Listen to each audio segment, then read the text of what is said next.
ஒரு மனுஷனோட வாழ்க்கை சில ஆழமான கேள்விகளால மொத்தமா மாறிடுமா? நாம வெறும் நம்பிக்கைன்னு நினைக்கிற ஒரு விஷயம் உண்மையான அனுபவமா மாற முடியுமா?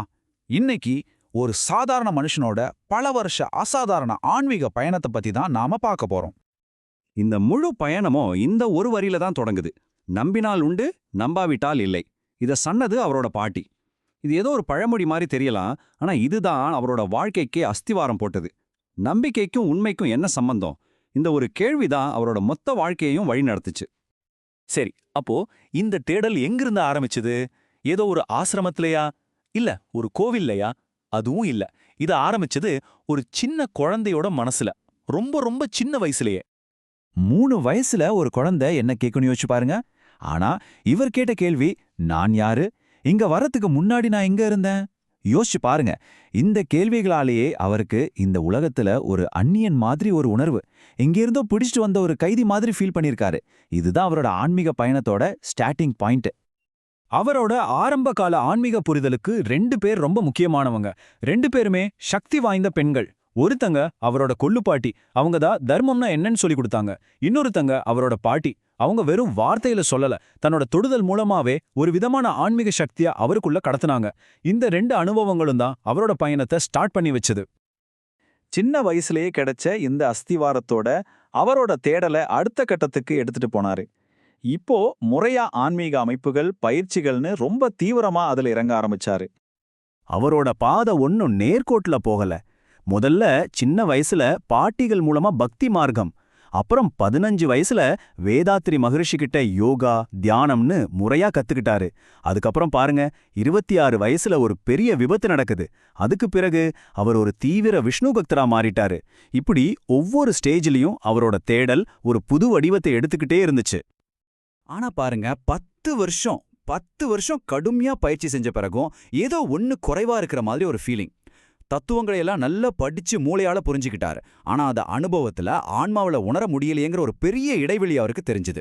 இந்த ஒரு வெறுமை உணர்வு தான் அவரோட பயணத்துல ஒரு பெரிய டேர்னிங் பாயிண்டா அமைய போகுது. இப்போதான் நாம கதையோட உச்சகட்டத்துக்கே வரோம். பல வருஷமா தேடியும் கிடைக்காத பதில்கள் அவர் கொஞ்சம் கூட எதிர்பார்க்காத 2 சம்பவங்கள் மூலமா அவருக்கு கிடைச்சது. இது ஒன்னும் அவரா பிளான் பண்ணி நடக்கல, எல்லாமே தானா நடந்துச்சு. அந்த முதல் ஆழமான அனுபவம் ஏதோ ஒரு தியான மண்டபத்துல நடக்கல. ரொம்ப ஆச்சரியமான விஷயம் என்னன்னா, அது ஒரு ஆஸ்பத்திரியில நடந்துச்சு. முதுகு வலிக்காக போட்ட ஒரு சாதாரண இன்ஜெக்ஷனால தூண்டப்பட்டுச்சு. நம்பவே முடியாத அந்த அனுபவத்தை ஸ்டெப் பை ஸ்டெப்பா பார்க்கலாம். முதல்ல ஒரு சிம்பிளான வைட்டமின் B12 இன்ஜெக்ஷன். அடுத்த சில செகண்ட்ல தன்னோட உடம்புல இருந்து யாரோ இழுக்கிற மாதிரி ஒரு இருண்ட உணர்வு. அப்புறம் திடீர்னு ஒரு பிரகாசமான ஒளி. அந்த பார்த்தா வெங்கடேஷ பெருமாள் முன்னாடி ஒரு பேரின்ப நிலையில நிக்கிறாரு. ஆனா அந்த ஆனந்தம் ரொம்ப நேரம் நீடிக்கல. சட்டுன்னு திரும்பவும் இந்த உலகத்துக்கு இழுக்கப்பட்டு அந்த சூப்பரான வாய்ப்பை மிஸ் பண்ணிட்டோமேங்கிற கோவத்தோட தன்னோட உடம்புக்குள்ள திரும்பி வந்தாரு. அடுத்த அனுபவம் இது பல வருஷம் கழிச்சு ஜெர்மனில நடக்குது. இதோட ஆரம்பம் ரொம்ப சிம்பிள். ஸ்விம்மிங் பண்ணும்போது எப்படி இன்னும் கொஞ்ச நேரம் மூச்சை அடக்கி நீந்துறதுன்னு கத்துக்க ஆசைப்பட்டாரு. இந்த ஒரு சின்ன தேடல் தான் அவரை பிராணாயாமம்ங்கிற ஒரு பழமையான மூச்சு பயிற்சிக்கு கூட்டிட்டு போச்சு. இந்த தடவை அவருக்கு ஒரு சோதனை செஞ்சுக்கிட்டாரு. ரொம்ப ரொம்ப கஷ்டமான ஹத்த யோகாசனங்களோட ரொம்ப ஆபத்தான மூச்சடக்கிற டெக்னிக்கையும் சேர்த்து செஞ்சாரு. அப்போ திடீர்னு அவரோட ஆன்மா உடம்ப விட்டு தனியா பிரிஞ்சு போயிடுச்சு.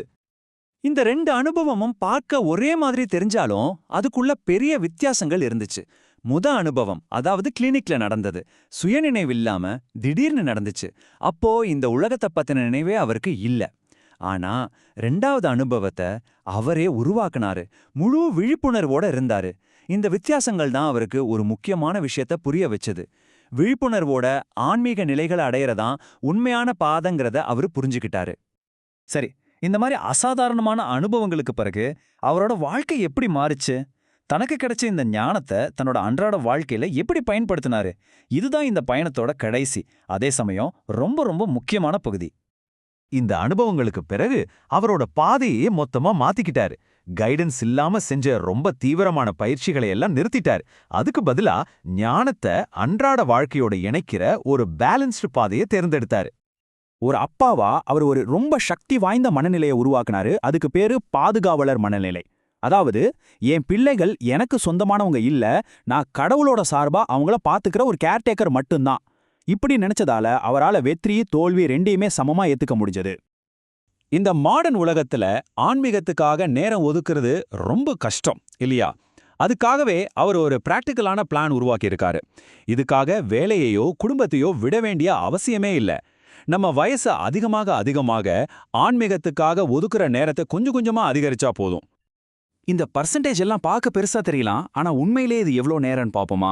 உதாரணத்துக்கு 40லிருந்து 50 வயசுக்குள்ள இருக்கிற ஒருத்தர் தன்னோட நேரத்துல 5% ஒதுக்குனா போதும். ஒரு நாளைக்கே வெறும் 36 நிமிஷம் தான் அது. ஒரு சின்ன அர்ப்பணிப்பு கூட பெரிய மாற்றத்தை உருவாக்குங்கிறது தான் இதுல இருக்கிற முக்கியமான மெசேஜ். ஆக இந்த முழு பயணமும் நம்ம எல்லார் முன்னாடியும் ஒரு முக்கியமான கேள்வியை வைக்குது. இந்த உலகத்துல நம்ம வேலையெல்லாம் பார்த்துக்கிட்டு முழுசா வாழ்ந்துகிட்டே வாழ்க்கையோட அந்த இறுதி நோக்கத்துக்காக நாம எப்படி நம்மள தயார்படுத்திக்கிறது? இது நாம ஒவ்வொருத்தரும் யோசிக்க வேண்டிய ஒரு கேள்வி.